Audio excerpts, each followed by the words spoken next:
After saying their goodbyes, Class 7 left those at the Twin Dragon Bridge behind.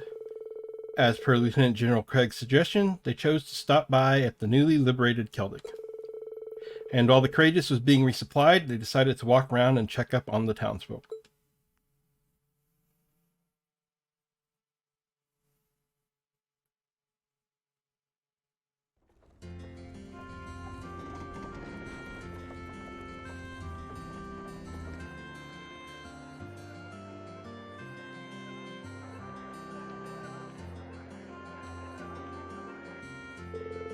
Well, we should be all set on supplies for now.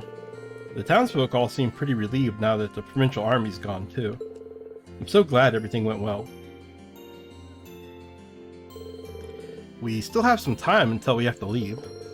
I know Becky and Rosen are somewhere around here. Maybe I should catch up with them. I'm kind of curious what the rest of the gang is up to too. Bonding points, which can be used to trigger bonding events, will be allocated to you on stopover days. To advance the story, choose to board the Courageous at the eastern exit. That's the one they were hiding out in during their time here. Huh, that's odd. The windmill stopped. Yeah, maybe something happened. We should go let the farmers know about it.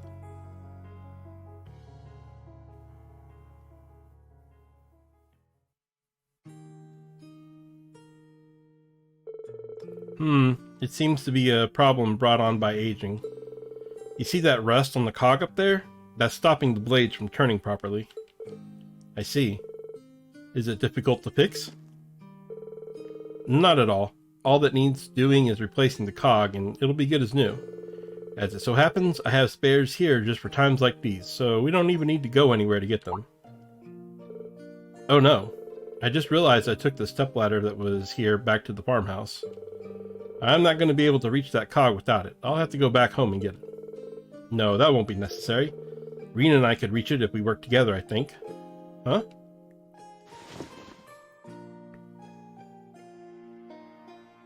Awkward. Whoa, yeah, this is pretty high, alright. You think you can reach it? Pretty sure, yeah. Just, don't drop me. I think I can manage that. Oh, to be young again. Here you go. This here's the replacement cog. The blade should start turning again once that's in.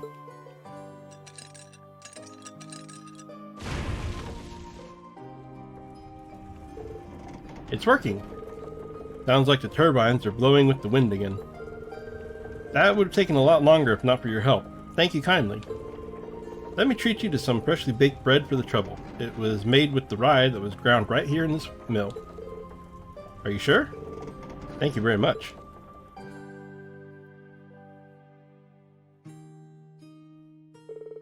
That was delicious.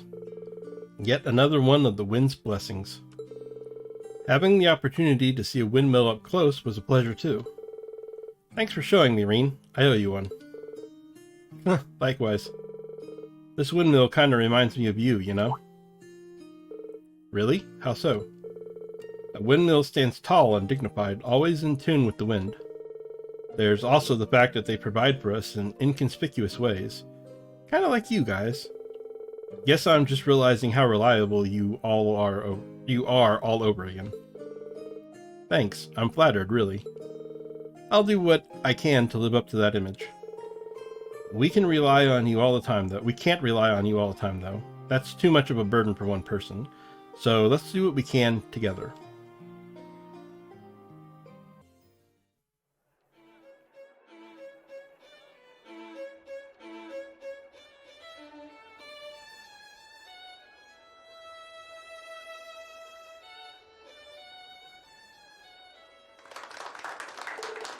Not bad, wee man. Yeah, music like that is perfect for the Grand Market. Yeah, now I'm all jazzed up to work twice as hard. Thank you, thank you. Please note that the hat is open for donations. Ha! Wow, he's good.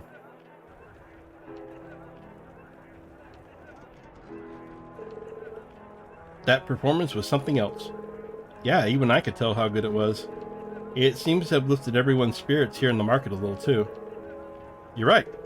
It really is incredible how something so simple can put people's minds at ease.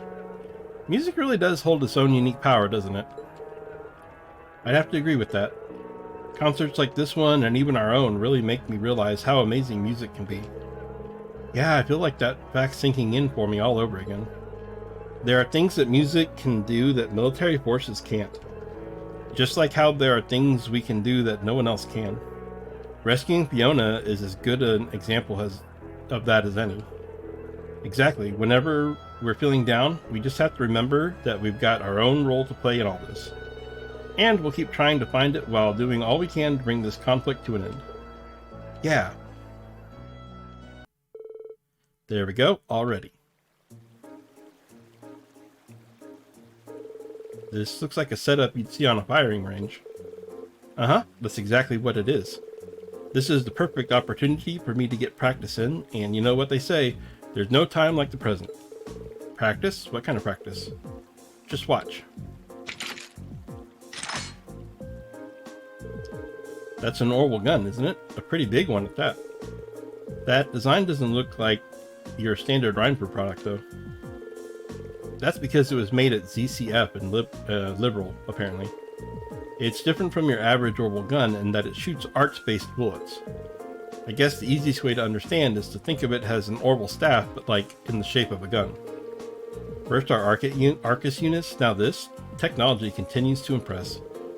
I had no idea ZCF was producing stuff like this. Prince Olibert gave it to you, didn't he? Yep, right before we parted ways with us. It's a prototype too, so normally only people involved in its development would be able to get their hands on one. The Prince must have some connections within ZCF. Lucky us. I bet Elisa'd be surprised to hear about this. Well, it is totally new invention. Thought I'd be okay with it because of my experience using regular Orwell guns at the Academy, but turns out I was wrong. So would you mind helping me out with my target practice, Rean? Not at all. Can I ask what brought all this on, though? You're already the best backup we could ask for it. Seems odd for you to be taking up a weapon now. I was actually a bit perplexed myself when he handed this to me, but I think he realized that I've been worried about my own lack of strength lately. You have? Sorry, I didn't even notice. Oh, it's okay. It's just I've been tasked with looking after the courageous. I can't rely on everyone protecting me forever. And this isn't just some minor clash we've been swept up in either. This is a full-on war in every sense of the word. If I can't look after myself, I'm just going to end up being a burden. That's the last thing I want, so can you see why I want to become strong enough to protect myself? This has really been weighing you down, hasn't it? It's not just that either. Viscount Arcade specifically chose me to succeed him. He's trusting me to fill his shoes. To me, that makes it my duty to become capable of supporting everyone on the Courageous. Well, that's more than enough to convince me. If you've got your heart set on this, then I'll gladly help you out. Let's become stronger together, Toa, along with the rest of the Courageous. Yeah.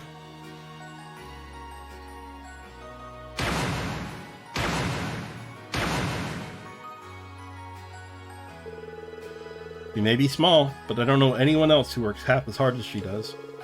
I'll have to do what I can for her sake, too.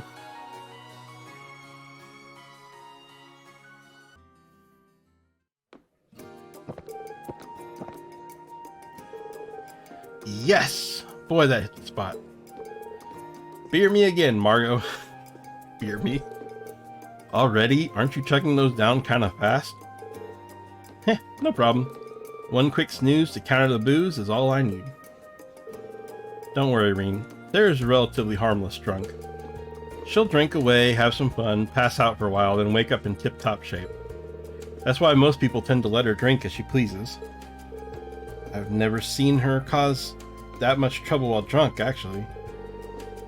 Glad we're all on board with me drinking then. Hey, where's that refill? Sorry, but we're all out. Say it ain't so. It's hard to get a steady supply nowadays thanks to the sad state of the Grand Market. We went all out today as well since it's a special occasion, but I'm afraid yours was the last one. You might be able to get your hands on some if you head over to the Grand Market though. Oh baby, fortune's on my side after all. Hey, Rean, I've got a little job for you. Join me in a quest to acquire booze. Allow me to respectfully decline. You really gonna make a drunk carry stuff on her own? Pretty please, with the cherry on top. Keep our seats, Margot. We'll be right back. Maybe I shouldn't have said anything. Oh well, buy a barrel too and I'll pay you for it later. Roger. Wait, we're really doing this? Despite Rean's objections, he was dragged to the Grand Market against his will. After finding and buying some barrels of Celtic Special Brew, the poor boy was then forced, asked politely, to carry them all the way back.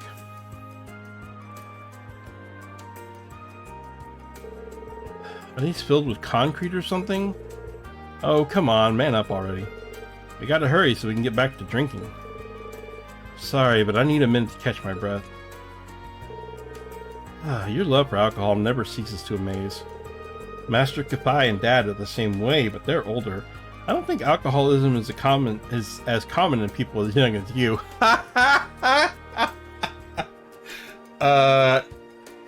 Yes, it is.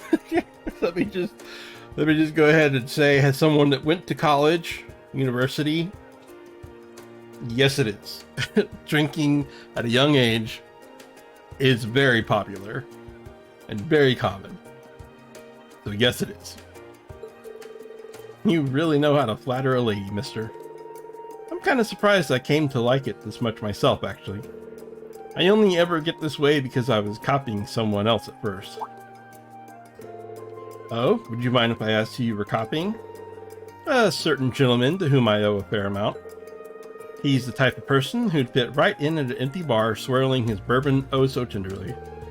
I couldn't help but look up to that image, which is how it all started. Oops, this probably isn't a conversation to be having with one of my students, huh? Just, try and forget I said anything. It's nothing that important anyway. Well, it's not often I get to hear you talk about these things. I have to ask, though, is this where your fondness for classy gentlemen originated from? Who knows? I'll let you figure that one out. More importantly, though, get back to carrying. I can feel myself sobering up here. On it, fair maiden.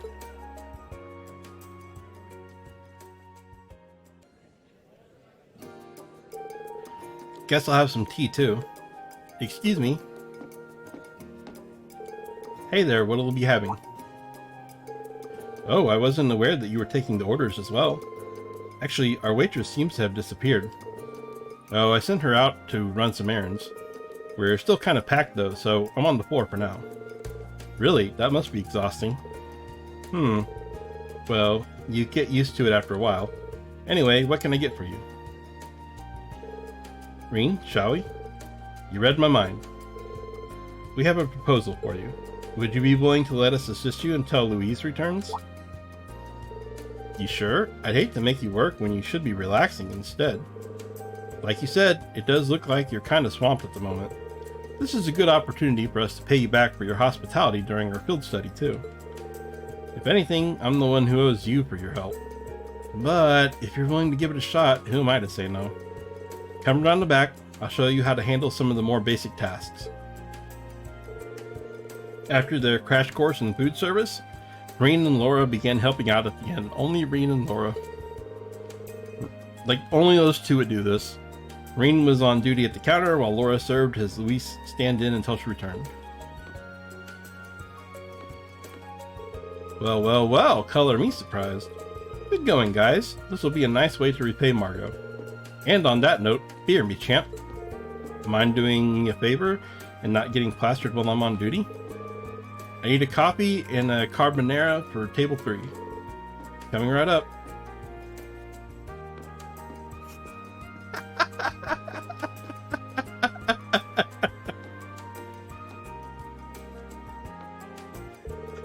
Well, aren't you looking adorable? I must admit, this attire makes me feel rather self-conscious. I don't think I've ever seen you wear an apron before. You look really cute, though. It suits you. Oh, please, there's no need for that. More importantly, we should probably get back to work. We did volunteer, didn't we? Got it. At some point, while the two were working, a group of girls came rushing to the store, to cheer Laura on after catching wind of her waitressing exploits. And while this made her feel much more self-conscious, she still kept working diligently, a rosy tinge coloring her cheeks. Soon after, Louise had returned from her errands.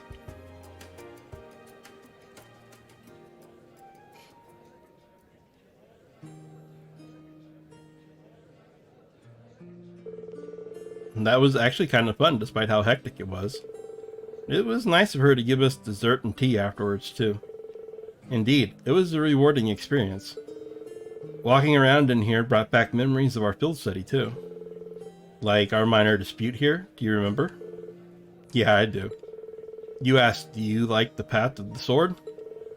I still think back to that question sometimes. I've also caught myself asking such things to myself since then. The path that our blades will lead us down is uncertain, but we should both endeavor to improve ourselves regardless. Yeah, agreed.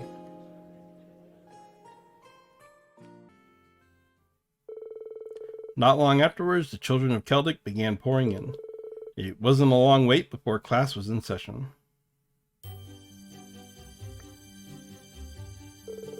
Hooray, here we go. Y'all look even younger than you, Milliam. Well, I'm a grown-up after all. That's one massive stretch of definition of grown-up you've got there. In fact, you'd probably be in classes for early teens if you went to Sunday school. Hmm? Does anyone know the answer? What's up, Susie? You stuck on such an easy question? If you're so smart, why don't you tell us the answer? Well, I could, but I don't want to make you look bad. You tell her, Tran. I can't account Mira that well. Do you know the answer, Lulu? Meow. Alright, settle down. Perhaps that was a bit too difficult. I know. The answer is 273 Reg. That's correct, but who might you be? She looks older than us. Milliam, what did I tell you? Hey, what's the problem? I'd normally be going to Sunday school at my age anyway, right? Listen up, kids. I'm actually a student from none other than the amazing Thor's Military Academy. How about I take this chance to teach you all as your substitute teacher? Excuse me? Now that sounds fun. Let's study together. Meow. She's as wild as ever, but I guess she's sort of helping out. With the sister usurped, Milliam took up the role of teacher for the day. Rean was worried at first, but surprisingly, she ended up doing a stellar job of helping Sister Olive out. Well, except for the part where she almost gave Rean a stroke when she tried to introduce Arla Getlam. All in all, the kids had such a fun time with their lesson that Sister Oliver even thanked them afterwards.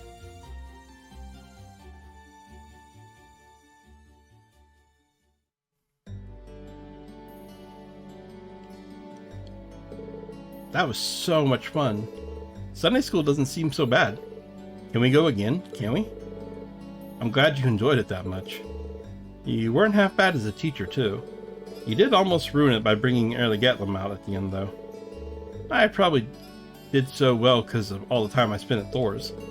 Everything you guys taught me ended up coming in handy. I kind of miss our classes there. So let's do what we can to end this war and get back to school. Yeah, we will. I mean, if you think about it, setting Celtic free was the first step towards that. So let's keep it up, Milliam. Roger.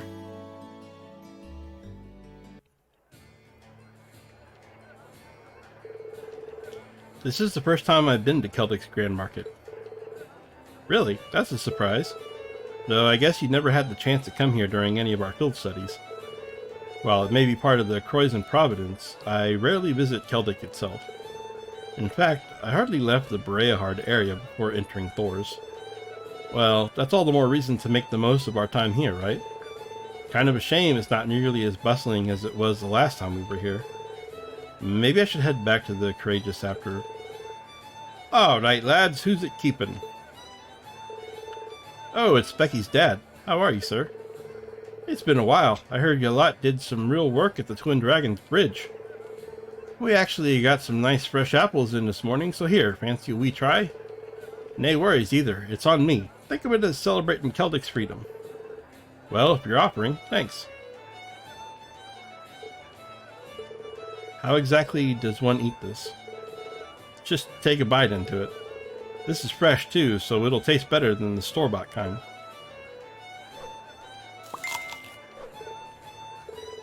You were right. The juiciness enhances its flavor as well.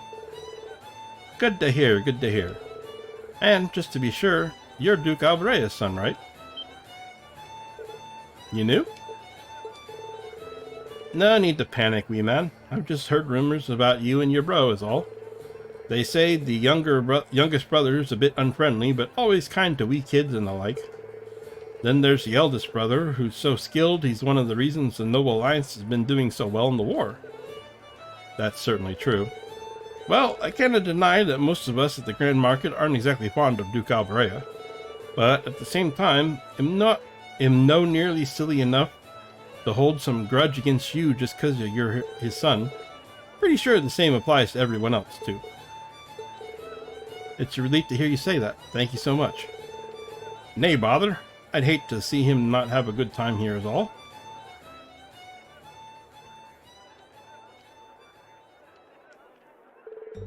I certainly wasn't expecting that. After everything that's happened here because of my father's influence, I had thought to hang my head low, but who would have thought it'd be accepted so readily? It's not all that complicated, you know. In the end, your only tie to the Duke is through your blood, right? So just for yourself, Eustace, be proud of who you are, like you usually are. I really haven't been myself recently, have I? Not if you're giving me pep talks like these. You're right, Rean. I should take this time to prepare for future outings rather than waste it worrying over nothing. Good to hear.